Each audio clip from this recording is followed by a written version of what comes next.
Diller-Odell Coach's Corner, a service of Sutton Repair, Heartland Bank, and Eichmann Electric.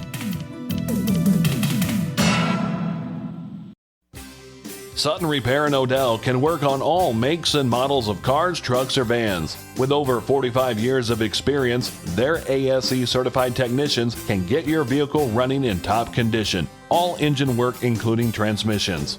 They offer a 25-point inspection on all oil changes, computer diagnostics, and new tire sales. Open Monday through Friday, 8 to 5. Small town service, big time know-how. Sutton Repair in Odell. Hey Griffin fans, when your team heads into battle, we understand the power of supporting your community and local athletes. That's why at Heartland Bank, our commitment goes beyond banking. We invest in the hearts of our communities. Hi, I'm Market President Matt Raber and invite you to discover the Heartland Bank difference. Because when you choose Heartland Bank, you invest in local dreams and hometown victories. Heartland Bank, a proud supporter of Diller-Odell Athletics. Go Griffins. Member FDIC, Equal Housing Lender. When it comes to electrical work, trust the experts at Eichmann Electric. This is Marcus Eichmann, and we offer a full range of services, installation, maintenance, and repair for residential, commercial, and agricultural properties. Licensed in Nebraska and Kansas, we're dedicated to delivering the best solutions for your needs. From wiring your new home to keeping your business powered, Eichmann Electric is here to keep the lights on and the power flowing. Call me today at 402-587-1071 or visit our website at EichmannElectricLLC.com. That's Eichmann Electric, your hometown electrician. Welcome into the Diller-Odell Coach's Corner program, joined today by head football coach Chris Schluter. Coach, a tough battle versus Lewiston Friday night, fell 26-6 in that one. We were talking a little bit beforehand. What was kind of the reoccurring theme here that didn't quite get done there Friday night? Well, we came out big and recovered an onside kick to start the game, and in the first play of the game, we took a 40-yard touchdown in, and the vibes were high. The momentum was on our side to start the game early there.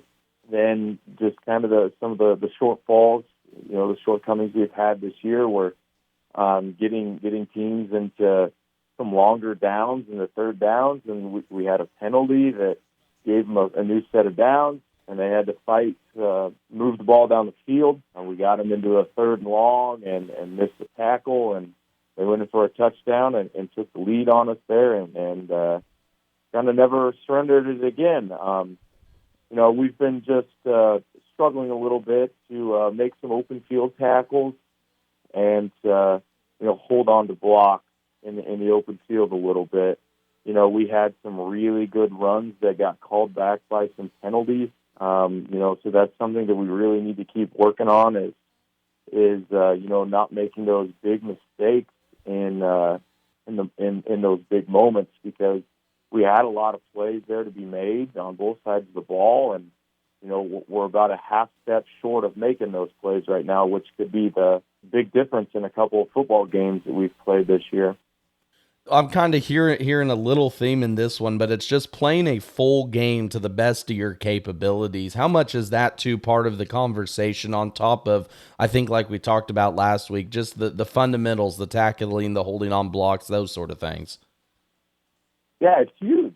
We've kind of had a little bit of an issue this year where we play 2 or 3 downs of really, really sound football, and we just kind of have a mental lapse, on third down or fourth down, and teams are able to get new sets of downs, or on the offensive side of the ball, we'll move the ball, we'll have a negative play, and it's not easy to be in third and longs and fourth and mediums. It's really big to be able to put full drives together, right? A full quarter, a half, right? And then it comes in full games. Like, I will not fault the effort of our kids.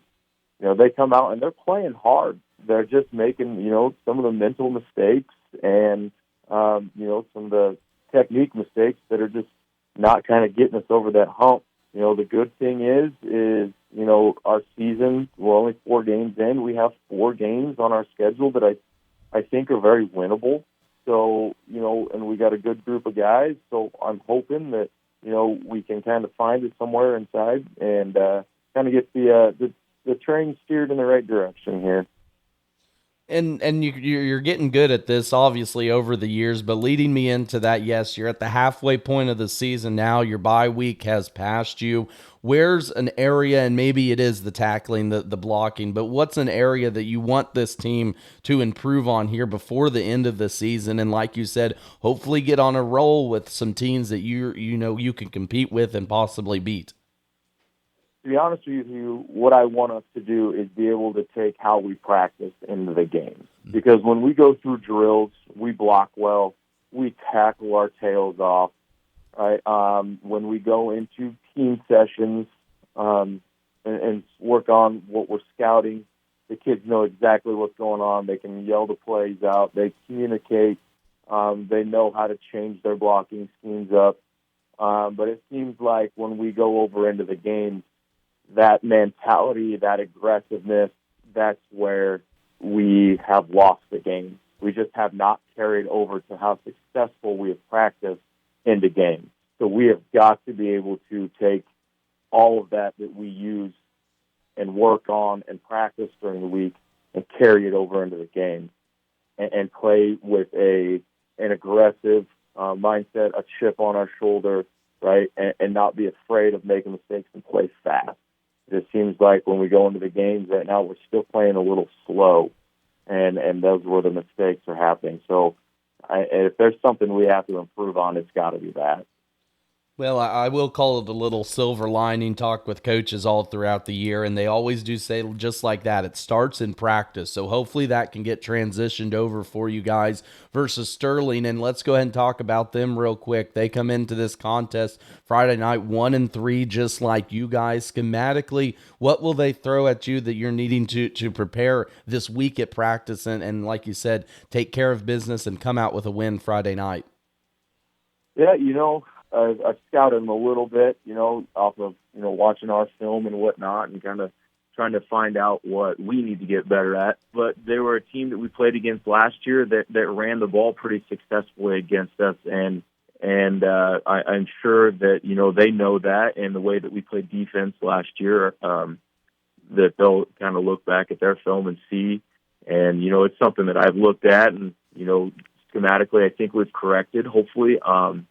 But I really think that they're a team that's going to look to run the football in some power sets, and then defense a team that, if we can get to the edge and hold a couple blocks, I think that we can have some success. Other than that, it's just going to come down to us. Do we have the mindset to keep going and turn the season around at this point? And it's a gettable game for us, I think, if we play well. I'm sure they're thinking the same thing. So, which team can put it together? Well, and like you said, halfway through the season, one more month of football left. Let's put the back half behind us and focus on the future. I do wish you luck in that game at Sterling Friday night. Again, talking with Chris Schluter, head coach of the Diller-Odell Griffins. As always, I appreciate the time, Chris. And like we said, hopefully we're chatting after a win next Monday. Me too. Thank you very much. Diller-Odell Coach's Corner, a service of Sutton Repair, Heartland Bank, and Eichmann Electric.